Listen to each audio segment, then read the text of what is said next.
You know, the holiday season brings lots of cheer, but after all the turkey, stuffing, and pies, it can also bring a lot of tummy trouble. Yeah, and it can bring a bit of puffiness from all those holiday cocktails. So here with simple solutions on how to improve your digestion and beat the holiday bloat is author and bariatric surgeon Dr. Clifton Thomas. You've seen him on Houston Life before. Sir, welcome back to the show. Hey, glad to be here. So this is something we're all dealing with. Let me ask you, I mean, does more gas and more flatulence mean, you know, when you eat more food, do you just naturally have more gas? So whenever you have more gas, it's because you haven't fully digested that food. Maybe because you're overeating food, or it's just food that doesn't digest well. But during the holidays, we do a lot of that. Our body has amazing filters. When you overwhelm those filters, things get out of balance, things don't work so well. So that's what's happening. Your body's out of balance. Why? Because of overindulgence. How do you pull it back? Underindulge for a little bit.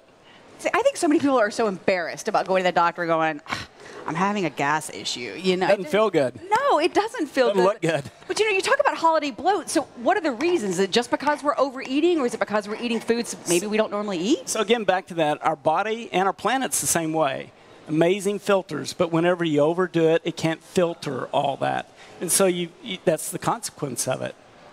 But it's not just gas and bloating. There's also heartburn, upset stomach, diarrhea. I mean, it is gross to talk about, folks. Maybe it's not polite dinner conversation. But again, it's something we all deal with it. We talk about it at work every day. So. Oh, well, heartburn's one of my favorite subjects. After all, I do surgery for it. I see people every day. But during the holidays, and it's almost like during pregnancy, those are kind of extreme situational things. That's not the typical heartburn that I would operate on. So when you overeat a lot, day after day, then you may have heartburn that just lasts for a short time period. Over-the-counter medicine probably would work really well. The kind of heartburn that I see lasts day after day after day. Like chronic stuff. Doesn't matter what you eat or what you don't eat. So the holiday heartburn is, again, another sign of overindulgence. How do you counter that? Underindulge for a while. So is that is that really...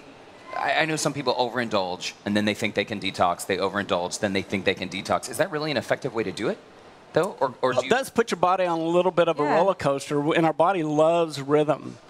Eating rhythm, a certain time of day, eating, drinking on a regular basis, all that, our body loves rhythm. So the holidays puts us out of rhythm.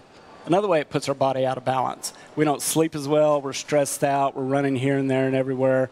We don't eat regular, and when we do, it's bad food over and over and over, lots and lots of parties. So that's where our body, the filter systems, our body can handle limited pollution, but not day-to-day pollution. When it's repeated over and over and over, that's how you get it out of balance, and you start seeing signs and symptoms. And they vary from person to person, but bloating's a big one, heartburn's a big one.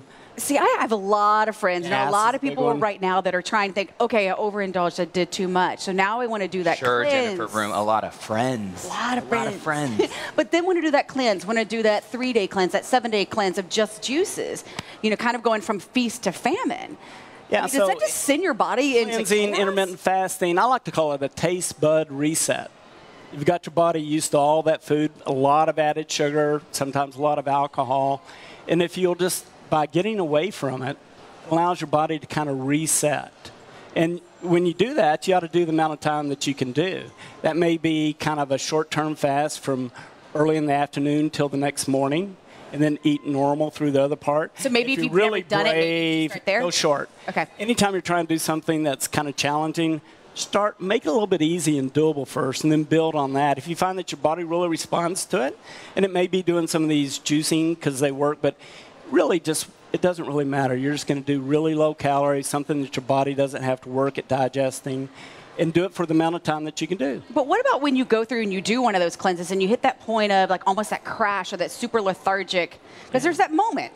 Well, the really fun, interesting thing about doing any of these juicing, detoxing, taste bud reset is you're going to go through withdrawal, because all that added sugar really does have symptoms when you withdraw from it. Now, I think that's a good thing, because if you know you have to go through that because you did it day after day after day, and then you're going to do some kind of fasting, and then you're going to experience those symptoms, maybe you'll kind of pick and choose your moments a little better. No pain, no gain is what Again, I that think says. you can do it, but it's the repetition where you just oversaturate all your filters where you're going to get all these symptoms. What if someone is experiencing a bit of bloating, it's uncomfortable, like you said, it doesn't look great? What are some things that we can do? Because a moment ago you mentioned eating normal foods, but what really does that mean? What is a normal food? Produce, the food from the produce section of the grocery store. The way you ought to eat most days. And that's what clean eating is, because it really doesn't have many additives, and it certainly doesn't have added sugar. The balance between the fiber and the natural fats that are in there is really good for us. So that's what the about food you should grains and eat. meats? I mean, so many people are basic in their diet is grain and meat. Are those things that you're suggesting people should avoid?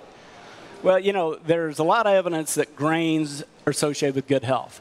I'm not a big fan of a lot of grains. They do cause a lot of bloating.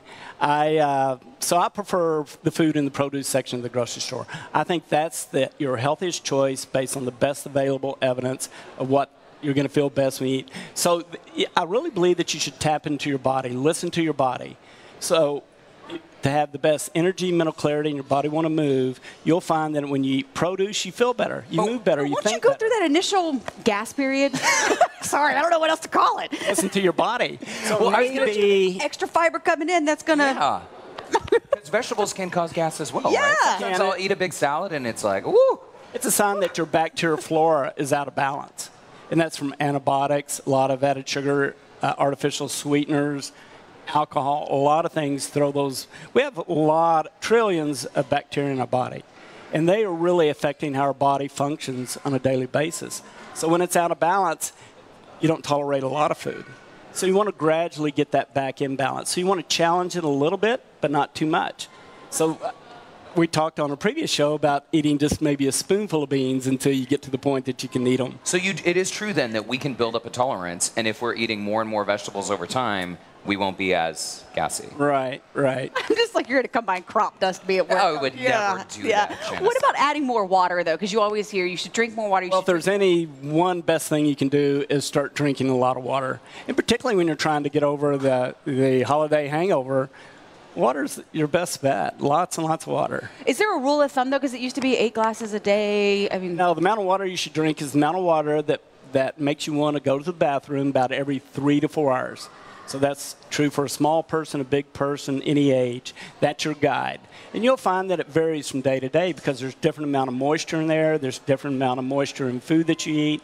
But go to the restroom about every 3 to 4 hours. That's about a glass full. It's about... No, you know, I'm thinking like, okay, well, what color should the urine be? So having to go in volume is more important than color. A lot of things affect color, but in general, if you're not going very often, it kind of burns when it comes out and it's dark, you're way behind. So you want it to be clear. Yeah. Yes. Getting clear. Clear All is right. good. All right, so next on